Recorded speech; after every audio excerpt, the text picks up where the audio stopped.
सो अब पढ़ेंगे हम लोग रिफ्लेक्शन। और रिफ्लेक्शन में हम लोग यही पढ़ेंगे कि जो हमने फिगर में लाइन ऑफ सिमेट्री ढूंढी है, वो लाइन ऑफ सिमेट्री के अलोंग अगर आप उस फिगर को फोल्ड कर दें तो एक पार्ट जो होता है वो दूसरे पार्ट को कम्प्लीटली ओवरलैप कर देता है। रिफ्लेक्शन में यही समझाने की कोशिश करेंगे कि अगर आप बजाय फिगर को फोल्ड करने के along the line of symmetry आप लाइन ऑफ सिमेट्री पे एक मिरर रख दोगे, मिरर रख दोगे तो एक पार्ट की रिफ्लेक्शन जो है वो दूसरे पार्ट को कम्प्लीटली कवर कर लेगी। आपको उस मिरर में वो फिगर कंप्लीट होती हुई नजर आ जाएगी।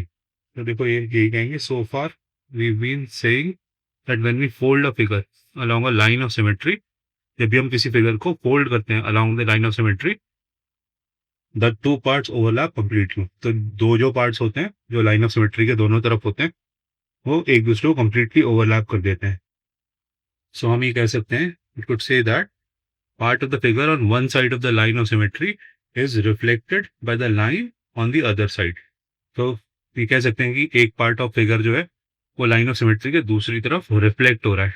Similarly the part of the figure on other side of the line of symmetry is reflected to the first part. पहला पार्ट दूसरे की तरफ रिफ्लेक्ट हो जाएगा अगर हम लाइन ऑफ सिमेट्री पे एक मिरर रख देंगे फर्स्ट पार्ट की तरफ उसका फेस करके मिरर का।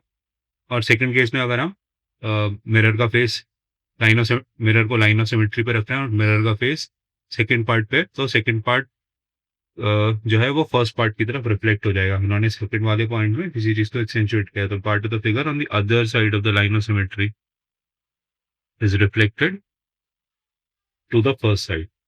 ठीक है, तो मतलब एक दूसरे की तरफ रिफ्लेक्ट हो सकते हैं। तो लाइन ऑफ सिमेट्री की को इन्होंने लाइन ऑफ सिमेट्री पर एक मिरर रख दिया है। बस जब एक तरफ रखा तो एक तरफ वाला पार्ट दूसरी तरफ रिफ्लेक्ट हो गया, और जब दूसरी तरफ उसका फेस रखा तो दूसरी तरफ वाला पार्ट फर्स्ट वाले पार्ट की तरफ रिफ्लेक्ट हो गया। अगर इसको अंडरस्टैंड और करना है तो देखो ये कह रहे हैं, let us understand this by labelling some points on a figure. एक फिगर पर हम लेबल कर सकते हैं पॉइंट। तो इन्होंने यहाँ पे स्क्वायर शो किया है with its corner labelled as A B C D. Let us first consider the vertical line of symmetry. तो इन्होंने ये ट्राइंगल ले लिया है ना, ये वाला ट्राइंगल ए बी, ये वाला स्क्वायर। सॉरी मैं फिगर्स के शेप्स अक्सर इनकरेक्ट प्रोनाउंस कर रहा होता हूँ। तो इन्होंने ये एक फिगर ले लिया जिसमें स्क्वायर है ए बी सी डी। अब इन्होंने कहा है कि उसको वर्टिकल लाइन ऑफ सिमेट्री पे सोचते हैं, इसके बारे में वर्टिकल लाइन ऑफ सिमेट्री में। तो इन्होंने भी बोला है कि when we reflect the square along this line, the point B C on the right side get reflected to the left side and occupy the position occupied earlier by A D.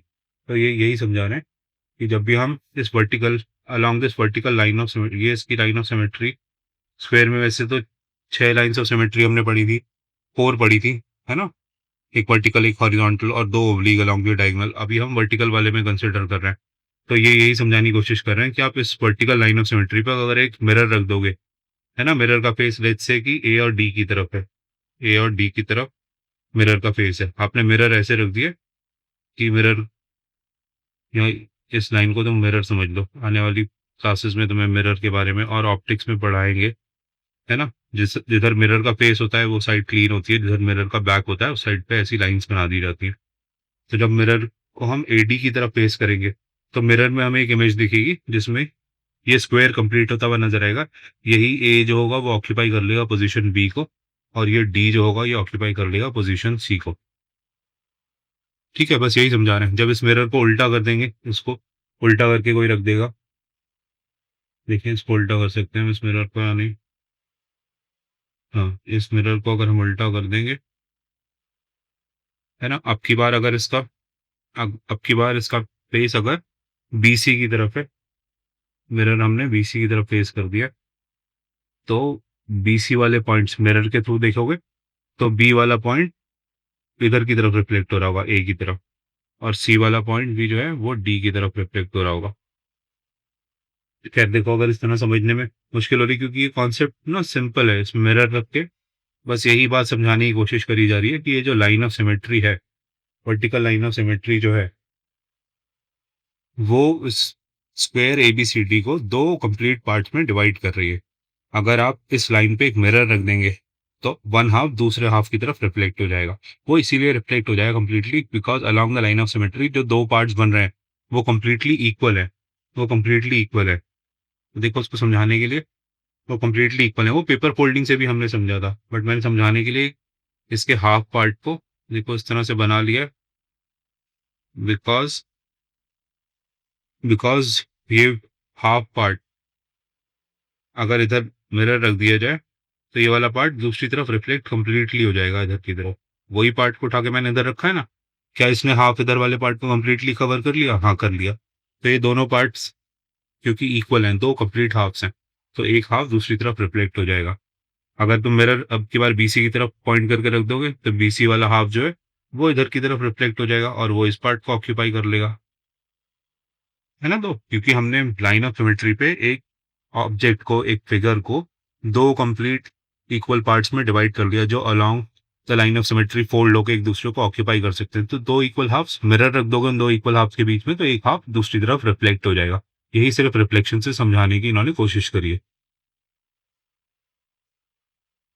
सो अब देखो इन्होंने बोला है what if we reflect along the diagonals from A to C. Okay, तो ये कह रहे हैं कि एक स्क्वायर, चलो मान लो उसको उन्होंने लेबल नहीं किया, एक स्क्वायर दे दिया, उसी तरह से लेबल कर रहे हैं जैसे पहले स्क्वायर था ए बी सी डी, है ना, इस तरह से था। तो ये कह रहे हैं what if we reflect along the diagonal from A to C. So ये वाली लाइन पे कह रहे हैं कि अगर हम इसमें रिफ्लेक्ट करेंगे, अगर हम यहाँ पे मिरर रख दें along this line of symmetry A C, तो बाकी के वेयर डू द पॉइंट्स वो where do the points A B C and D go. तो उस केस में क्या होगा? उस केस में ये होगा कि अगर हम ए सी पे अपना मिरर रख देंगे तो ये नीचे वाला जो ट्राइंगल होगा, ये नीचे वाला जो ट्राइंगल है, ये वाला जो ट्राइंगल बन रहा है ना, ये वाला ट्राइंगल डिसअपियर हो जाएगा अगर मिरर हम एसी पे रख देंगे जिसका फेस बी की तरफ है, लेट्स से उसका फेस बी की तरफ है। तो अब इन पॉइंट्स को क्या होगा? ये पॉइंट्स कहाँ चले जाएंगे? तो क्योंकि मिरर एसी पे रखा हुआ है तो ए और सी तो वहीं पर ही रहेंगे, ए और C will remain at the same place. और बी की तरफ फेस होगा तो बी बी अपनी जगह पे रहेगा और डी की जगह पे भी हमें बी ही नजर आने लगेगा, है ना। रिफ्लेक्शन में डी की जगह पे भी बी नजर आएगा, वो बी हमें उल्टा लिखा हुआ जरूर नजर आएगा, बी हमें उल्टा लिखा हुआ जरूर नजर आएगा, बट वो पॉइंट बी जो होगा वो ओरिजिनल डी की पोजीशन को ऑक्यूपाई कर लेगा। लेट्स से कि तुमने मिरर को उठा के एसी पे अलोंग एसी दोबारा से रखा और उसका फेस अब की बार जो था वो इंस्टेड ऑफ बी वो डी की तरफ उसका फेस है, उस मिरर का फेस डी की तरफ है, आपने एसी पे मिरर रखा हुआ है। तो क्या होगा? ए और सी तो वहीं पर ही रहेंगे और डी जो है वो उठ के बी के ऊपर चला जाएगा, है ना। डी अपनी जगह पे भी रहेगा और डी बी को भी ऑक्यूपाई कर लेगा, बी छुप जाएगा। तो ये यही पूछ रहे हैं where do the points go along, where do the points A B C and D go अगर आप if we reflect along the diagonal from A to C, है ना। तो डिपेंड करता है कि आप किस तरफ की रिफ्लेक्शन देख रहे हो, आप अपने मिरर को बी की तरफ फेस करा हुआ है या आपने अपने मिरर को डी की तरफ करा हुआ है। उसके बाद देखो ये कह रहे हैं what if we reflect along the horizontal line of symmetry. तो हॉरिजॉन्टल लाइन ऑफ सिमेट्री को समझने के लिए आप ये वाला फोल्ड जो बनाया रखा है, ये हॉरिजॉन्टल लाइन ऑफ सिमेट्री पे तो दो फोल्ड दे रखे हैं। तो ओरिजिनली अगर ये लेट्स से कि ये पेपर ऐसे था ए बी और ये नीचे वाला जो फोल्ड का ये वाला हिस्सा नजर आ रहा है ये सी है ये डी है। तो फोल्ड होने के बाद भी जो हो सकता था फिगर को वो यही होगा कि ए बी पर सी डी, ए बी पर डी और सी आ जाएंगे रिस्पेक्टिवली, ए पे डी आ जाएगा बी पे सी आ जाएगा, है ना। या फिर दूसरी तरफ फेस करके रख दोगे तो ए बी की जगह पे चले जाएगा और बी सी की जगह पे चले जाएगा। तो सिर्फ रिफ्लेक्शन में यही समझाने की कोशिश करी गई है कि they are divided into two complete figures. अगर आप रिफ्लेक्ट करके देख भी लोगे तो वन हाफ दूसरी साइड में रिफ्लेक्ट हो जाएगा, है ना। तो वो हॉरिजॉन्टल लाइन ऑफ सिमेट्री पे आप इस वाले फोल्ड से समझ सकते हो। अगर मिरर रख दिया जाए वर्टिकल लाइन पे रखोगे तो इस तरह से समझ सकते हो। ये वाले पॉइंट्स अगर आपको कंप्लीटली नजर आ रहे हैं तो अच्छी बात है, अदरवाइज देखो यहाँ ये वाला पहला फोल्ड ए है, ये बी है, इधर सी होगा और ये डी होगा। अगर आप इस पेपर को कंप्लीटली फोल्ड कर लोगे, है ना, तो ए उठ के बी पे चला जाएगा, डी उठ के सी पे चला जाएगा, ठीक है। तो वही तुम्हें मिरर में नजर आ रहा होगा एग्जैक्टली exactly, है ना। ओब्लिक फोल्ड्स करोगे तो पॉइंट्स कहाँ जाएंगे वो इस वाले दोनों से देख सकते हो। So along the line of symmetry आप एक मिरर रखोगे तो दूसरे वाले एक साइड जो होगी वो दूसरी वाली साइड को कंप्लीटली ऑक्यूपाई कर लेगी। सिर्फ इतना सा कॉन्सेप्ट समझने की बात है। ठीक है, आगे चलते हैं। ओके, नेक्स्ट अब सेक्शन ये कह रहे हैं generating shapes with having lines of symmetry. Having lines of symmetry, generating shapes having lines of symmetry. Okay, देखो लाइंस कह रहे हैं, इसमें more than one lines of symmetry हो। सो देखो कह रहे हैं so far we seen symmetrical figures and asymmetrical figures, how does one generate such symmetrical figures, let us explore this. तो उसके लिए एक सिंपल सा गेम है, शायद आपने लोअर क्लासेस में भी खेला हुआ, इसको इंक ब्लॉट गेम कहते हैं। इन्होंने इंक ब्लॉट डेविल्स कह दिया उसको, डेविल्स मतलब शैतान या कुछ और भूत है ना। तो ये हमने क्लास में भी अकॉर्डिंग टू देम आपने you enjoyed doing this earlier in class. फिर उसके लिए आप क्या कर सकते हैं, you can take a piece of paper and fold it in half. एक पेपर को फोल्ड कर लो हाफ में, है ना। आप सिंपली हम यही करते थे, देखो कि अगर हमारे पास ऐसा सा एक पेपर है ना, तो उसको हम वर्टिकली फोल्ड कर रहे होते हैं मोस्ट ऑफ द टाइम। हम इस लाइन पे फोल्ड करते थे, और फोल्ड करने के बाद ये पेपर आधा इस तरह से हो जाएगा, है ना। और फोल्ड करने के बाद आप इसको फिर दोबारा से ओपन कर लो, दोबारा से ओपन करो। देखो ये कह भी रहे हैं, open the paper and spill a few drops of ink or paint on one half. ठीक है, एक बार फोल्ड किया, फोल्ड करने के बाद ओपन किया, तो आपको यही वाली सी फिगर नजर आएगी फिर दोबारा से, है ना। यहाँ दोबारा से बना रहा हूँ। आपने एक पेपर लिया और आपने उसको फोल्ड कर दिया था यहाँ से, और फोल्ड करने के बाद आपने ओपन किया, यहाँ पे क्रीज नजर आ गई। अब ये कह रहे हैं कि if you spell a few drops of ink और कलर, एक साइड पे अगर आप जैसे कि हम यहाँ पे इंक स्पिल कर दें एक तरफ, यहाँ पे हमने इंक स्पिल कर दी, यहाँ पे हमने दूसरी तरह की इंक स्पिल कर दी, यहाँ पे हमने तीसरी तरह की इंक स्पिल कर दी। तो अलग अलग तरह के हमने कलर्स या इंक स्पिल कर दी अगर इसको, तो अब हम क्या करेंगे इसके बाद, इसके बाद हम इसको दोबारा से फोल्ड कर देंगे। देखो ये कह रहे हैं नाउ, सॉरी,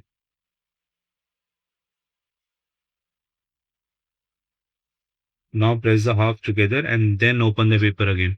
इसको आपको उठा के दोबारा से फोल्ड कर देना है बेसिकली, है ना। इस वाले हाफ को उठा के दोबारा से ऐसे करके फोल्ड कर देना है पेपर को, और उसको प्रेस करना है अच्छे से। प्रेस करने के बाद ये होगा कि जो इंक की ड्रॉप्स आपने गिराई थी, इंक ड्रॉप्स जो गिराई थी, ये सारी की सारी इंक ड्रॉप्स फैल भी जाएंगी अच्छे से, और ये दूसरी तरफ यहाँ पर भी दूसरी तरफ रिफ्लेक्ट हो जाएंगी, दूसरी तरफ भी चिपक जाएंगी। तो इसके डायग्राम्स भी इन्होंने दे रखे हैं। तो आगे यही पूछ रहे हैं, what do you see, is the resulting figure symmetrical, if yes what is the line of symmetry. हाँ, रिजल्टिंग फिगर जो होगी वो सिमेट्रिकल होगी, एक तरफ के इंक डॉट्स दूसरी तरफ रिफ्लेक्ट हो जाएंगे। तो इसका आंसर यही होगा कि yes. What do you see ink blot devils, ये जो उन्होंने नाम दे रखा है। या we see ink blot patterns, patterns कह सकते हो आप उसको। Is the figure resulting figure symmetrical, yes. If yes where is the line of symmetry, line is of symmetry is the fold. जिस तरह से हमने पेपर को फोल्ड किया था, है ना, भले हमने उसको वर्टिकली फोल्ड किया, या हमने उसको हॉरिजॉन्टली फोल्ड करा पेपर को, या हमने उसको ओब्लिकली फोल्ड किया। आप ओब्लिकली फोल्ड करके भी देखना, आपको उससे भी अच्छे पैटर्न्स नजर आएंगे, है ना। तो जहां पे भी फोल्ड होगा वही हमारी लाइन ऑफ सिमेट्री होगी। नेक्स्ट पूछ रहे हैं, is there any other line along which it can be folded to produce two identical parts. हाँ, हम उसको कर सकते हैं, फोल्ड कर सकते हैं, या तो हॉरिजॉन्टल वर्टिकल कर सकते हैं अगर हमारे पास रेक्टेंगल है तो, रेक्टेंगुलर पीस ऑफ पेपर है तो। अगर हमारे पास स्क्वायर पीस ऑफ पेपर है तो हम उसको ओब्लिकली भी फोल्ड कर सकते हैं। ओब्लिकली फोल्ड करने पे भी हमें लाइन ऑफ सिमेट्रीज, दो और लाइन ऑफ सिमेट्री मिल जाएंगी। रेक्टेंगल के केस में सिर्फ वर्टिकल और हॉरिजॉन्टल वाली दो लाइन्स ऑफ सिमेट्री होती है। स्क्वायर के केस में उसके दो जो ऑब्लिक डायगोनल्स होते हैं वो भी उसकी लाइन्स ऑफ सिमेट्री होती हैं। एनीवेज, तो आपको इस तरह से और अलॉन्ग विच आप फोल्ड कर सकते हो to get two identical parts. और फिर ये कह रहे हैं try making more such patterns. ऐसी पेपर्स ले लो, आप नॉर्मली रेक्टेंगुलर पेपर्स ही लेते हो, उसको वर्टिकली फोल्ड करो या हॉरिजॉन्टली फोल्ड करो, और डिफरेंट पैटर्न्स बनाने की कोशिश करो। डिफरेंट कलर्स एक बार फोल्ड करो, फोल्ड करके ओपन कर लो, और एक हाफ में कुछ कलर्स वहाँ पे स्पिल करो, है ना। और स्पिल करने के बाद उस पेपर को अगेन फोल्ड करके प्रेस कर दो, और प्रेस करने के बाद ओपन कर लो। So you will find symmetrical figures. So ऐसी सी आपको फिगर्स दिख जाएंगी, है ना। फर्स्ट वाले में देखोगे, ये वाला देखोगे, तो इन्होंने एक तरफ के पेपर को ऐसे फोल्ड, है ना, इन्होंने बस एक ही तरफ इसी साइड में इस वाली साइड में ही अपने इंक के ड्रॉप स्पिल करी थी, कुछ ब्लैक कलर की ही इंक यूज़ करी है। इंक स्पिल करने के बाद उन्होंने पेपर को वापस से फ़ोल्ड कर दिया और प्रेस कर दिया और ओपन करा, तो इनको ये वाला सॉर्ट ऑफ डेविल इनको नज़र आ रहा है इसमें, है ना? मुझे और कुछ नज़र आ रहा है इसमें, मुझे एलियन जैसी कोई चीज़ नज़र आ रही है। यहाँ पे भी अलोंग दिस लाइन उन्होंने इसको फ़ोल्ड किया होगा और एक तरफ सिर्फ़ इंक स्पिल करी है। इस वाले में भी देखोगे तो सिमेट्री तुम्हें इस लाइन के दोनों तरफ सिमेट्रिकल नज़र आ रही है, मतलब पेपर ऐसे वर्टिकली ही फ़ोल्ड किया है और एक तरफ स्पिल इंक जो है उसको स्पिल कर दिया ब्लैक कलर की इंक को और प्रेस कर दिया, ओपन करा तो ऐसा-सा हमें ये सॉर्ट ऑफ डेविल्स या और चीज़ें हमें नज़र आ रही हैं। तो इसमें सिमेट्री है, लेफ्ट राइट सिमेट्री है, लाइन ऑफ सिमेट्री जो है वो वर्टिकल है।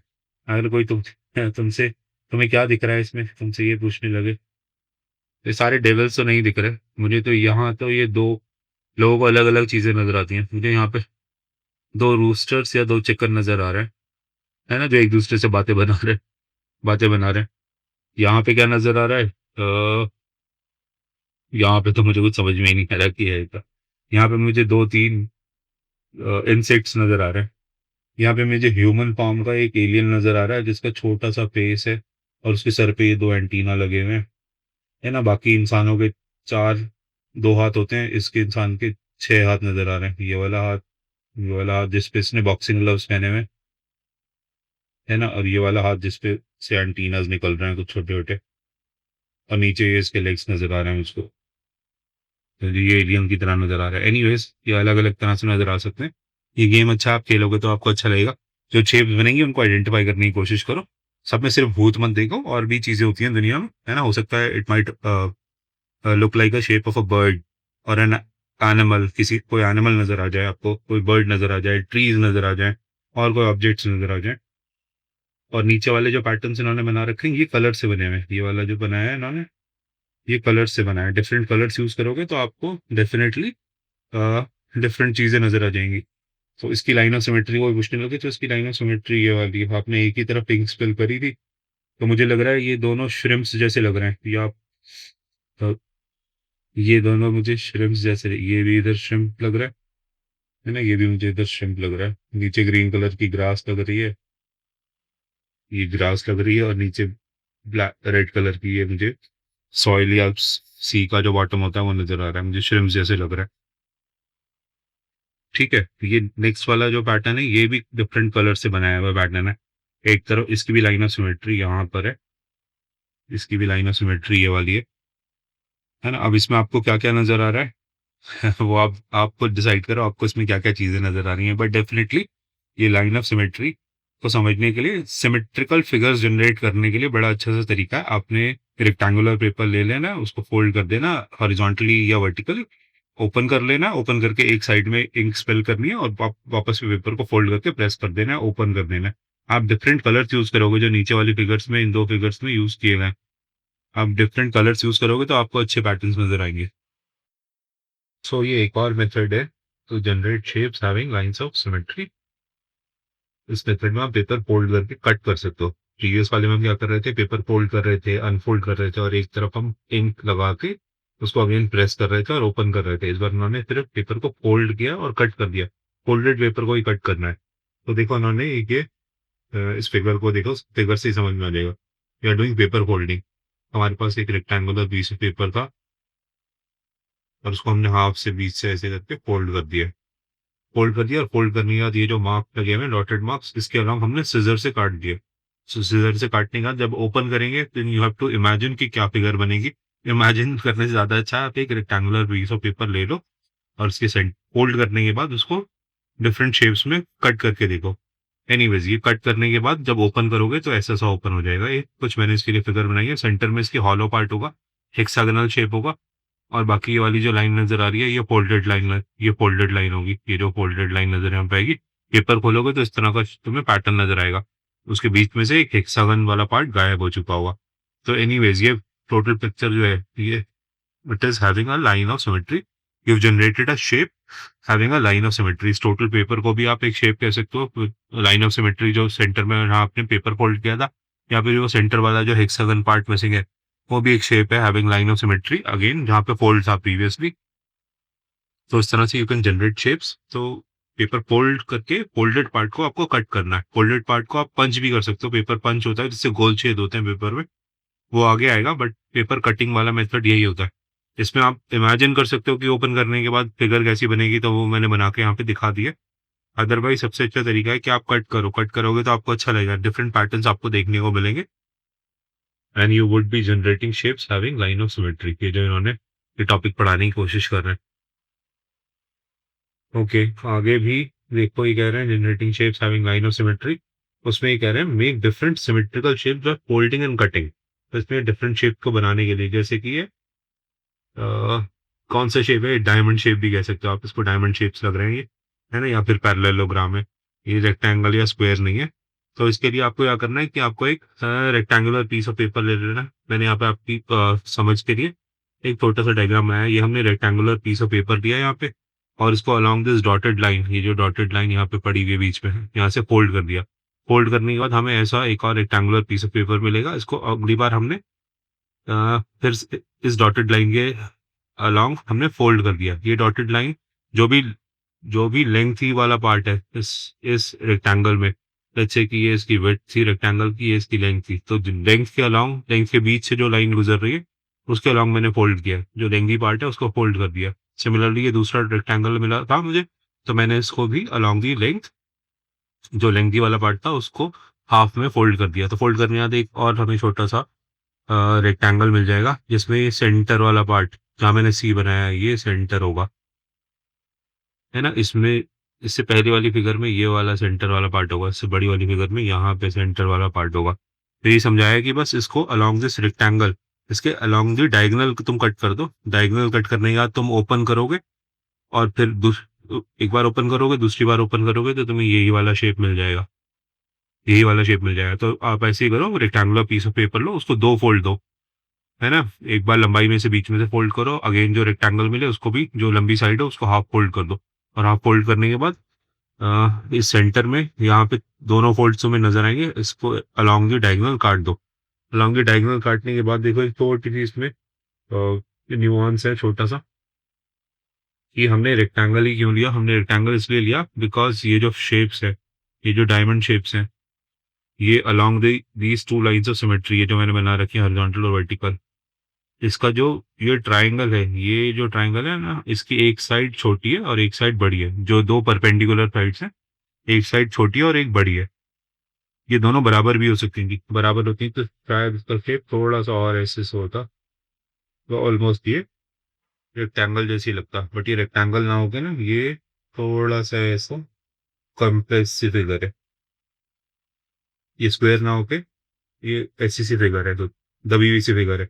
तो इसमें अगर तुम इसके ट्राइंगल्स को हमने ऐसे करके और ऐसे करके, अगर चार ट्राइंगल्स हम इसमें देख रहे हैं, तो इस इंडिविजुअल ट्राइंगल को, इस इंडिविजुअल ट्राइंगल की एक साइड छोटी है, दूसरी साइड लंबी है, ठीक है। तो वो रेक्टेंगुलर पीस ऑफ पेपर्स को ही दो बार फोल्ड करोगे, जो ये सबसे लास्ट में राइट साइड में आखिर में फोल्ड बना हो, तो इसकी छोटी और एक बड़ी साइड जब तुम कट कर दोगे, ये वाला जो साइड होगी ये फेंक देना, इसमें चार तुम्हें स्मॉल स्मॉल ट्राइंगुलर पेपर्स मिल जाएंगे, इसको हटा दोगे, सेंटर वाला जो पार्ट होगा, जो फोल्डेड पेपर होगा, उसको ओपन करोगे, तो तुम्हें यही वाली शेप जनरेट हो जाएगी नीचे, ये डायमंड शेप जनरेट हो जाएगी। करके देखो तो अच्छा लगेगा आपको करने के लिए। सेकंड वाला थोड़ा सा कॉम्प्लिकेटेड है, इतना मुश्किल नहीं है, लेकिन सेकंड वाले में आपको क्या करना है कि आपको एक इस वाली फिगर के लिए, इस वाली फिगर के लिए आपको एक स्क्वायर पीस ऑफ पेपर ले लेना है। कोशिश करो कि स्क्वायर पीस ऑफ पेपर ले लो, नहीं तो रेक्टेंगुलर पेपर को पहले स्क्वायर बना लो,